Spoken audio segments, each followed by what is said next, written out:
Hi, I'm Steve Clemons, and I have a question. Is the woke agenda on the decline in America? Let's get to the bottom line.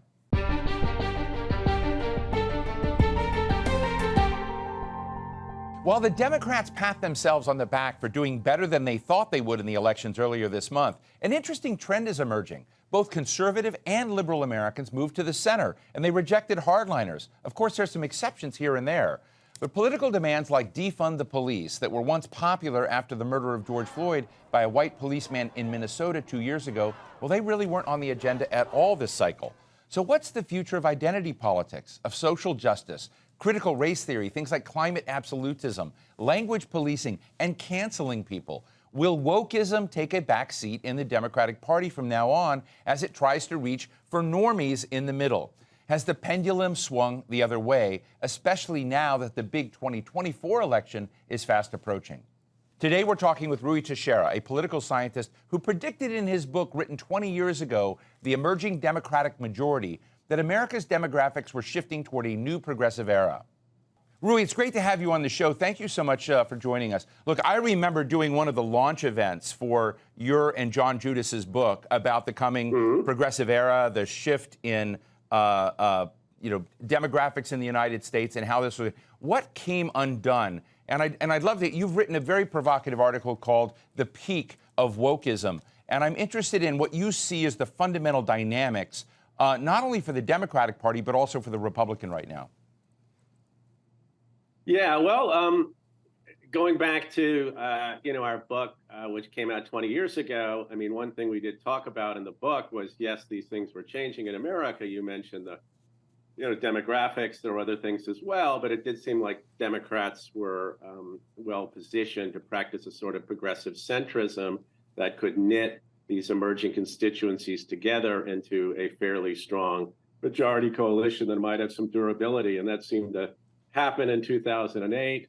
Obama election seemed to bring a lot of these constituencies together, as well as, very importantly, doing fairly strongly for a contemporary Democrat among white working class voters, which we talked about in the book, and which was widely ignored. But we thought that if they stayed on that course, they might, in fact, be able to realize this emerging majority. I mean, I think in a very broad brush terms, what's happened since then has taken the Democrats away from what we might call this progressive centrism, this emerging sort of common sense of America, and taken it in pretty different directions.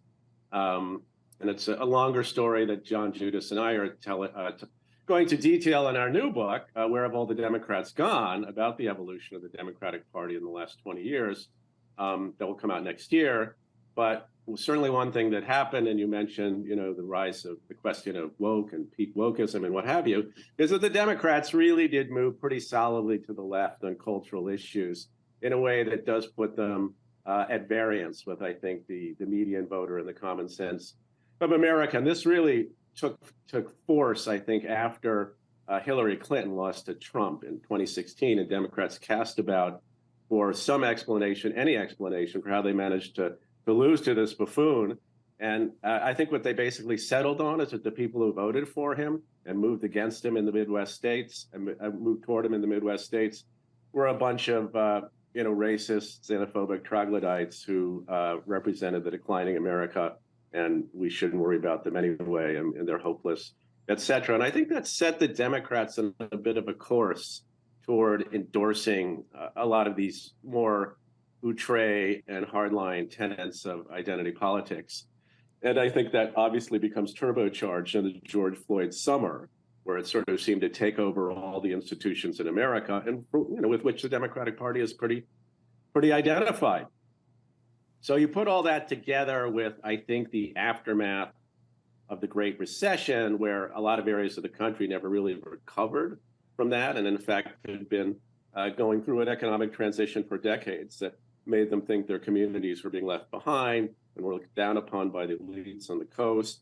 I mean, you put all that together, those economic changes taking place in the country to which people didn't feel Democrats were responsive, and this sort of increasing cultural alienation, almost a chasm between what dominates the Democratic Party and the discourse in sort of the media, academia, nonprofits, advocacy groups, and the sort of the average voter. Well, so that's where we got, sort of the the situation we found ourselves in the summer of 2020, and we still find ourselves in today. And then the question I was addressing, you alluded to, is has that cultural leftism or radicalism, that wokism, has it peaked? And I think there are some signs in this recent election and in some of the things that have happened since 2020 that at least in the broad society it's peaked. What I'm less sure of, Steve, is whether it's peaked in the institutions where a lot of these people are entrenched. They have significant power and resources, and they ain't backing down. Do you think it's the tactics? I think one of the struggles that I have with this is I think America has been a racist society. I think that you did see redlining that kept black communities stuck without assets and without financing. You saw differences in institutions, et cetera. But part of it is the crusades and the kind of we call it canceling people. Anything you may have done in the past that might have been on the wrong side of a line is ending up disrupting, so that in an effort to try to evolve norms and civil justice, social justice, there's also harm created. And I'm just interested in whether that is part of the woke culture that voters and citizens are saying, we didn't sign up for that. Yeah, I mean, I think that's clearly happening. I mean, I think in the the George Floyd summer, so to speak, and its immediate aftermath, no one could really say a discouraging word about Black Lives Matter, about the concept that all white people are privileged, that America is a white supremacist society, that all white people are complicit in maintaining structural racism, et cetera, and all of which is far different than sort of acknowledging America's racist past, the way it may have some echoes in today's society.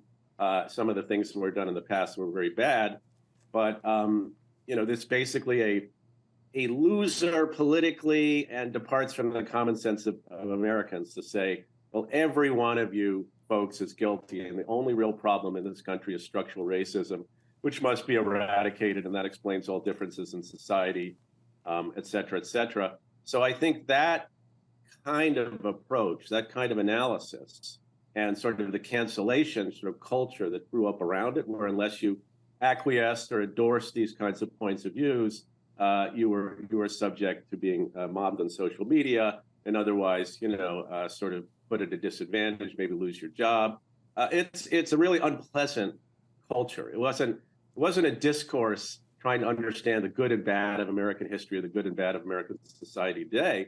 It was, in a sense, enforcing an almost ideological conformity in a lot, wide sectors of the country and wide sectors of institutions. And I think there is a reaction against it. I think people are sick of it. I think they don't believe this is, America's intrinsically a, racist dystopian place that, people of color can barely subsist in. I don't think people of color believe that. So I think there's really a move away from that, again, in the common discourse. But I think what's interesting is that it's still well entrenched in the institutions and in certain sectors of the Democratic Party as well. And I think that going back to the 2022 election, I think that I'm not sure the signals that the Democratic Party is receiving from this election are going to put them on a course toward moving to the cultural center. Because I think a lot of elements of the party basically summarize the election as saying, well, we proved that if we just talk about cultural issues, in this case, abortion and, January 6th and what have you, that's really going to be adequate to insulate us from all these criticisms about crime, immigration, gender ideology, race essentialism, and general woke culture. I mean, woke culture basically is not a problem. We need to change nothing, as Biden famously put it after the election. So I think that the extent Democrats need, and I do believe it's true, to move to the cultural center and sort of re-embrace the common sense of America, I think this election, oddly enough, may not put them on the right course, even though I think you're right, Steve, that voters in general were rejecting extremes on both sides and showed that they wanted to, have some semblance of political normality in our country. Right. Well, one of the questions I have, and you wrote this very interesting piece in The Atlantic recently, looking at how the Democrats lost the white working class. And I'm interested in, the antenna of those white working class, many of whom have gone to vote for Donald Trump or moved into the Republican Party, but they're finding a party that has very big currents of evangelical Christianity, a very big currents of QAnon conspiracies, very big elements of, some elements of, corporate supremacy in some part of this. And I'm just interested in whether that's a comfortable alignment on the Republican side of the equation now that they have moved away from the Democrats. Yeah, I don't think it's a completely stable alignment. I think that there are many aspects of today's Republican Party that a lot of these voters would be uncomfortable with. I mean, even on something like abortion, most white working class voters, including most of them who would consider voting for Republicans, are, probably moderately pro-choice. They're certainly not for banning abortion in all circumstances. And critically, you mentioned the issue of corporate influence and power and what have you. These voters are actually quite populist in an economic sense. They don't really trust the the capitalists to take care of them, so to speak, and they're not averse to the government playing a role in making their lives better. They just don't trust the government to do it. But they're not at all sort of your classic quasi-libertarian, get the government off our backs, just cut taxes, and that's all we need to do kind of Republicans. They're coming out of a different bag. And it's a challenge for Republicans now that they have become such a working class party to figure out how to take care of these voters and actually improve their lives instead of just taking advantage of the fact these voters feel culturally alienated and somewhat betrayed by the Democratic Party. So I do think that's a big problem for them. And I actually would add to this, Steve, that if you look at other gains the Republicans have been making, they've increasingly becoming a multiracial working class party. They're doing a lot better among Hispanic working class voters, especially, and even to some extent, much less among Black working class voters. So how do you keep those voters in your coalition? There's evidence from this election that, again, Hispanics moved fairly strongly toward the Republicans in 2022.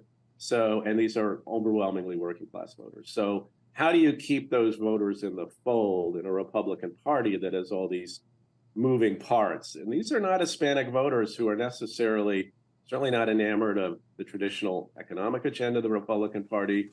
They're not even that enamored of sort of some of the Trump crazy.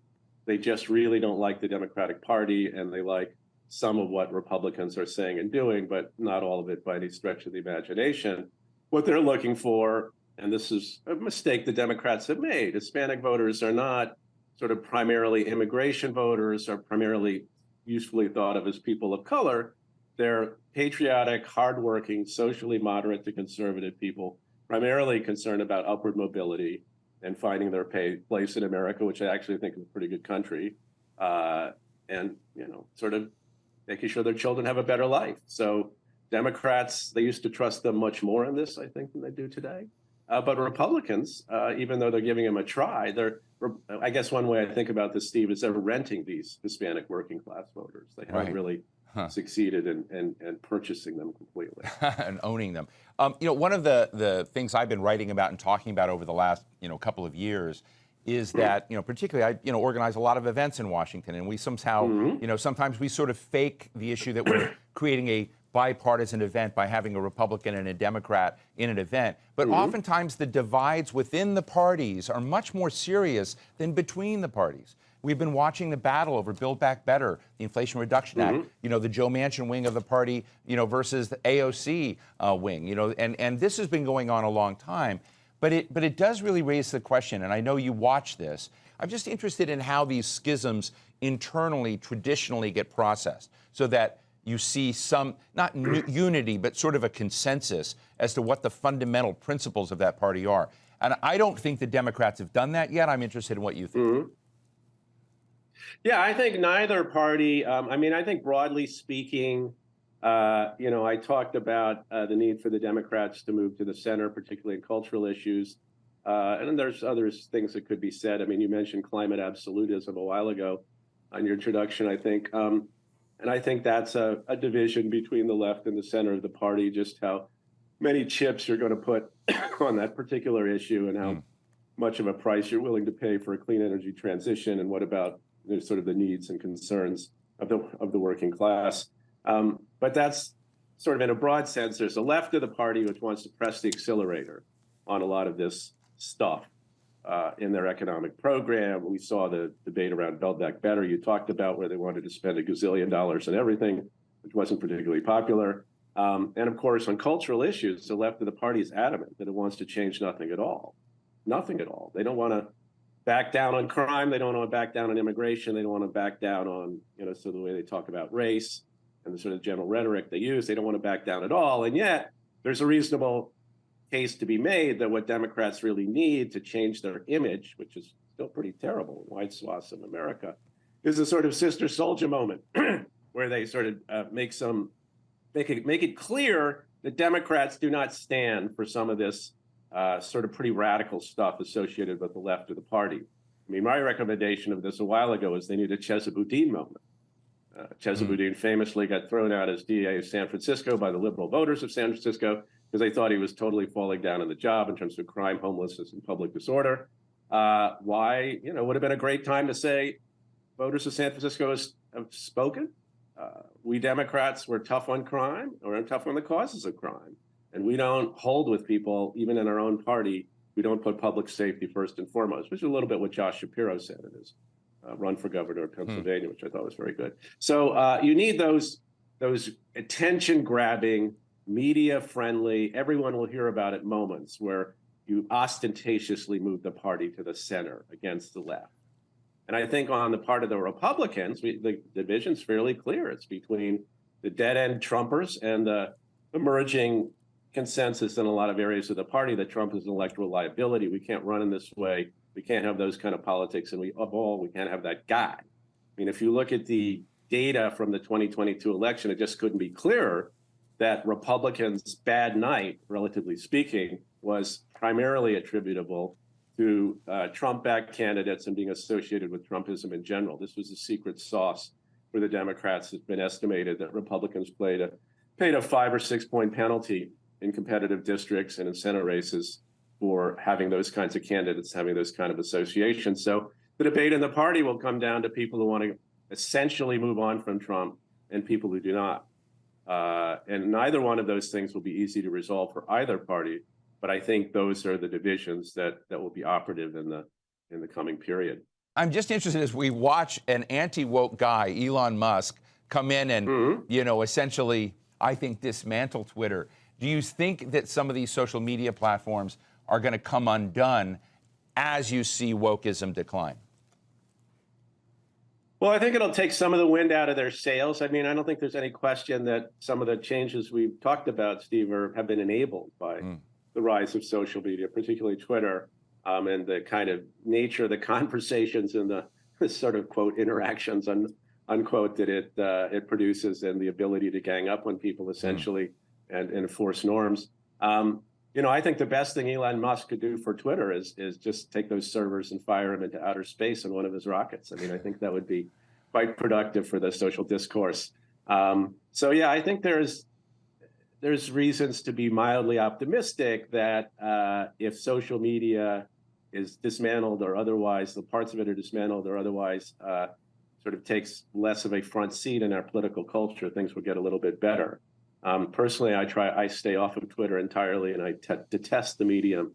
And I've seen my basic view is almost nothing good has come out of it. So, Elon, fire those servers into outer space.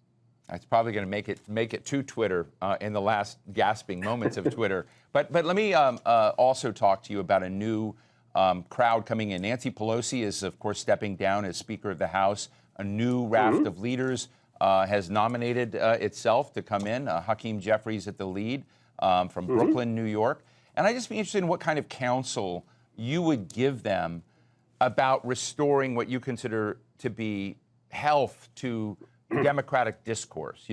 This town, Washington, D.C., was never supposed to be a place for the kumbaya, part of this is a place where ideas and issues struggle against each other.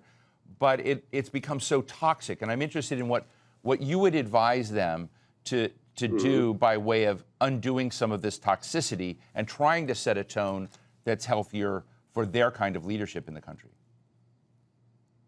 Yeah, I like Hakeem Jeffries, and I do think it was time for someone else to step up. I mean, Pelosi's got a few years on her, and I think people are looking for new and younger leadership. That said, I mean, one thing I worry about with Jeffries is One of the hardest parts of the job will be, how do you actually herd the cats that constitute the Democratic caucus, and which cats do you have to knock on the side of the head to get them to behave?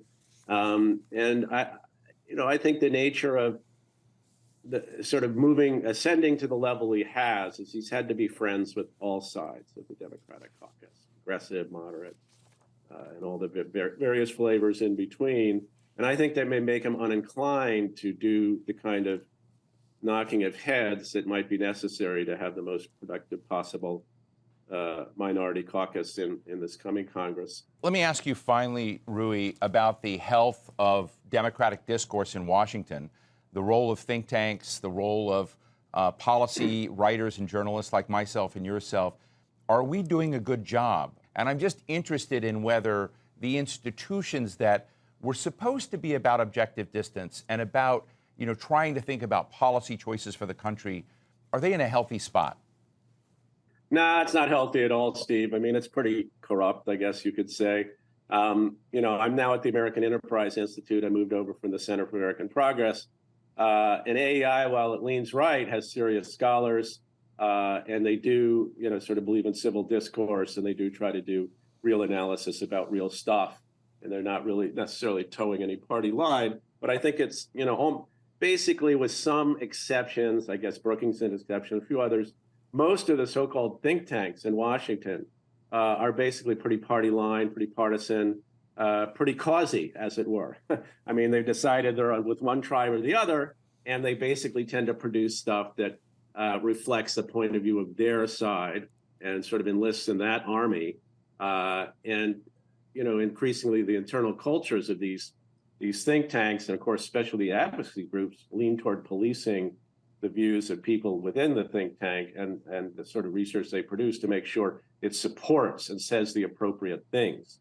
I mean, back to wokism, big problem on the left, very difficult to produce research or even have discussions in a lot of these institutions that depart from the conventional woke wisdom about a variety of things. So, I think it's not in a good place, not in a good place at all. And I think that the think tank world needs this sort of, movement toward reform and toward trying to be more credible and objective and even-handed in the analysis that these institutions do. That said, do I have any hope that's going to happen anytime soon? No.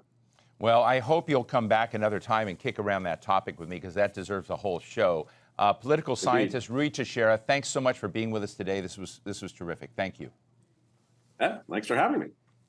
So what's the bottom line? Radical progressives have brought real change to American society. Misogyny and sexual harassment, well, they used to be accepted, tacitly encouraged, and then just laughed off. Ha-ha, boys will be boys. Racism was, and it still is, baked into American education, into employment, voting participation, home buying, even marriage laws. Gays and lesbians were harassed, discriminated against, murdered. There are injustices and grievances throughout American society, just like any society.